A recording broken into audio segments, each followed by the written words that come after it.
আসসালামু আলাইকুম। তো আজকে শেয়ার করব কিভাবে আপনারা একটি অভিভাবকের অনুমতিপত্র তৈরি করবেন। তো আমাদের অনেক কিছুই প্রয়োজন হয় এই সনদটি।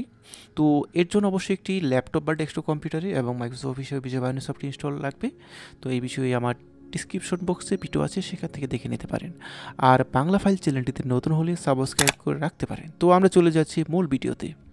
এখানে কয়েকটি ফরম্যাট আছে, সেখানে আপনি দেখে ফরম্যাটগুলো কালেকশন করে কাজ চালিয়ে নিয়ে যেতে পারেন। তো আমি চলে যাচ্ছি প্রথম দিকে। তো এখানে যেটা দেওয়া আছে যে অভিভাবকের অনুমতিপত্র, এখানে নাম, আপনি যদি ওই অনুমতিপত্র তৈরি করতে চান বা আপনার যে সনদ প্রয়োজন সেক্ষেত্রে আপনার নাম থাকবে, আপনার পিতার নাম, মাতার নাম এবং ঠিকানা দেওয়া আছে। দেওয়ার পর যে আপনার অভিভাবক তার এখানে নাম বা স্বাক্ষর দিলেই কিন্তু অভিভাবক অনুমতিপত্র সনদ তৈরি হয়ে যাচ্ছে। তো এই ফর্মেটটি কোথায় পাবেন? কারণ ফর্মেট হলে কাজ করা ইজি হয়ে যায়।